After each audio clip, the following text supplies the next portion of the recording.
Around. Hello everybody, it's Michael the Mechanical here, and today I've only had 6 hours sleep. I went to bed 3 o'clock, got up about 8 to 9ish, so it's about 3 hours sleep, and I went to bed feeling okay because I was like upset about, oh, I'm not making much money, I'm not making profit, I'm not this, I'm not that, and then I realized that actually I've got so much potential with my time now that I'm earning money at the same time I can invest time in another way into something else while I'm waiting for work. But what was getting upsetting about things today was not the fact that I was not sleeping, but it was because we have a bit of a problem. So, as everyone knows, I by the way, I'm going to show an over-exaggeration of this, and this is my timing gear. Now, everyone who's watched the video that I was doing yesterday will know that this is the new gear, this is the old gear. And so what I did was I tried to paint this to show up the cracks, but that wasn't really working, so I just got a bit more eager to show people the cracks, and I got a bit upset afterwards because I realized how stupid that was, because we're going to make a new one of these anyway, one day. But we've still got 2 more that we can use as reference material, maybe even get another one somewhere else. We'll make a new one of these, and then we'll have a really good one for the car. So, about the gear, what I was doing was, I was trying to hit it with a hammer to open up the cracks that already existed. Now, they're pretty hard to see, all of them. There's one roughly where my finger is here on this one. And as you can see, there's a crack, you can see light through it. There was 3 large cracks in this, and that was bad for multiple reasons. If it let go, this last spline, I'm calling it a spline, would have gone kabang, and I would have destroyed my engine again. Not me doing it by accident, but actually this part failing would have destroyed my engine again. And $1,200 later, this year, since April, I think it was, May. Yeah, it was April, May-ish. Yeah, April. I'm pretty sure I spent $1,200 in April to get my car running. It took me half a month because I had to wait for things, and I had to do things, and I had to take things somewhere else, and then I had to wait for, I'm not even going to go into that detail, but this let go, that time, that effort, that money that was spent would have been lost and wasted. So I got another one, it's replaced, it's fixed, and now I've cracked it even worse by somehow splitting it there. And I was like, holy shit, I can't believe there was another weak spot. But I was like, actually not, maybe it wasn't really a weak spot. Actually, I'd say that is a weak spot, since it's a lot more material there than anywhere else that I would expect it to crack. There's a little bit more meat there that I would have expected to crack somewhere else if it was going to crack at all. So that's pretty straight where the load was there. So when I hit it with the hammer, I hit it on this surface. These 2 ping marks are hitting it with the hammer, hoping to open up the cracks so they're a bit more visible. But instead, I did more damage than I expected, and it didn't really work the way I intended. So that's my fault. That's on me. This doesn't really matter. It's busted. So is this oil spline, which is also busted. I mean, I've done a video on this before. Where is the crack? There it is. You can't really see it because the camera can't focus. That black line is the crack. Okay, that's all I'm going to say. So, today, what's important? Well, today what's important is the fact is I was going to hopefully put this back together again, and I am. And I've still got to torque up this bolt for the cam. The problem was, my balance shaft timing belt tensioner was really starting to fail, and it was like worn out, and it is like, I don't want to risk it. So I was like, hang on, Dad, I have a whole bunch of bearings somewhere, maybe we can remove this one and put another bearing on. And then I found this, and this one is in much better condition, it spins nicer, it's like a brand new bearing on an old part, but it looks old and it feels new, sort of thing. That's how this bearing is. It feels like the new ones. Well, not actually new, but it feels pretty damn good for its age. I mean, I'm surprised on how good that bearing feels. And so I was like, I'm going to check the diameters and the ID and OD on this and see if it's going to be able to fit this and work. It's very close. The bearing is a bit different. It has that little thing on it, and so I can put my finger down the bearing, and that's it. So if I chop that section off, that one with the hole, this will come off, and I'll be able to press this on to this and use this bracket again. Sadly though, Dad said it's not worth the risk, because if we do it and we stuff it up, you'll be without a car. You might as well put it together like it is, and when you have the money or can get the part in, then you do it there, and then, or do it on next weekend. So, what me and Dad ended up doing was like, you know what, I'm going to see if I can shop around, I'm going to see if I can find something. And I was trying to just look for a timing belt tensioner for within $80. That's my leniency for the month. And so what I did was I called up a bunch of places. I called Sprint Super Cheap, called Autobarn, called Repco.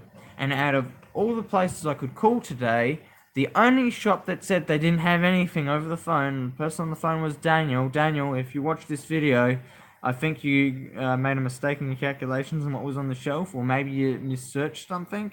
I was just thinking to myself afterwards, why is it that Repco's the only one without parts?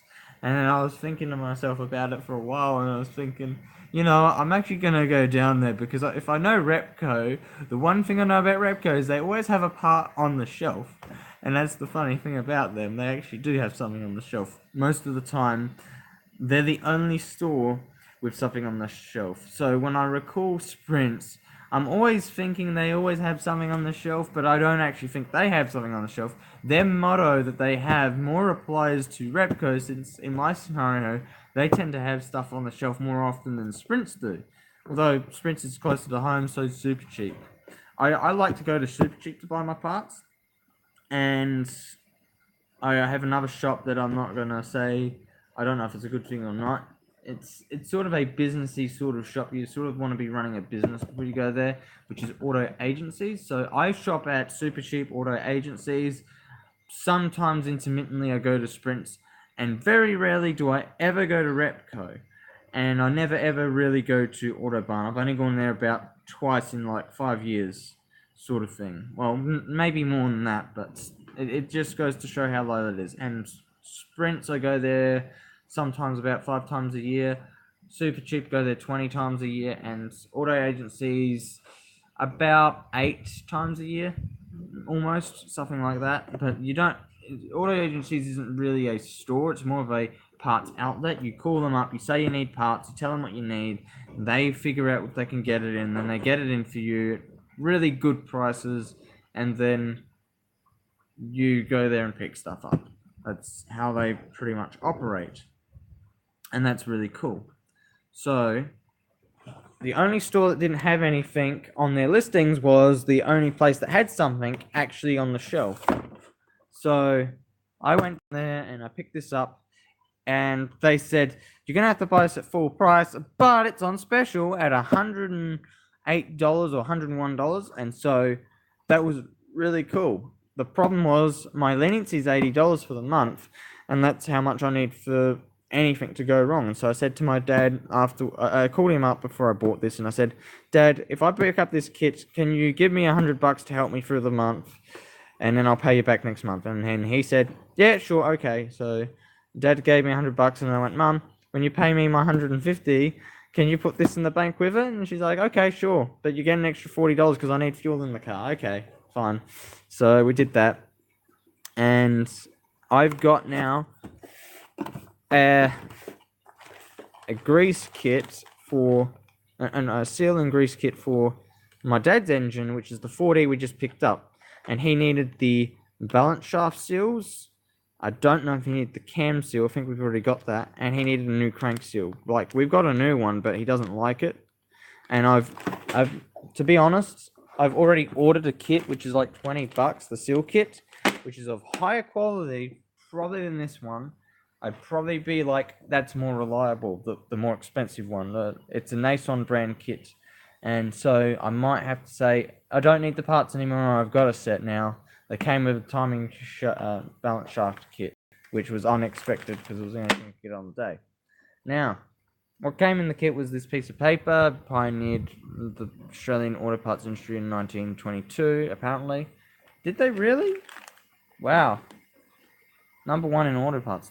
Are they really the first? I'm gonna have to do some research into that, because that's like them bragging that we're the best. I think it makes sense. They are the best because they have something on the shelf.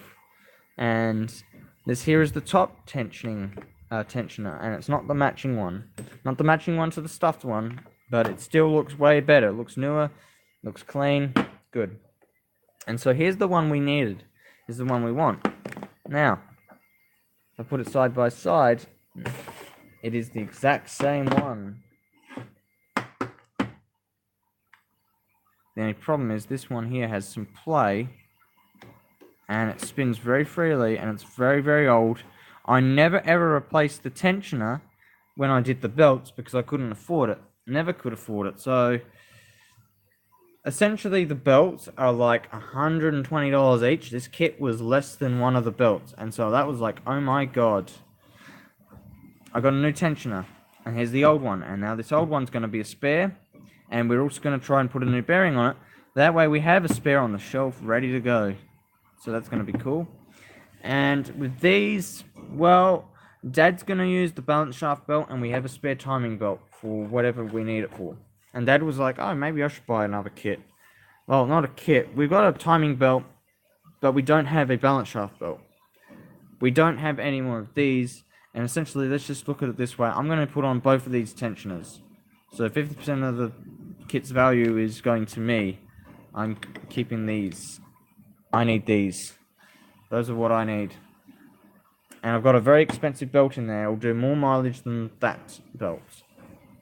Dad needs this. But he also needs... not this one. He also needs that. And then we do still have a spare belt.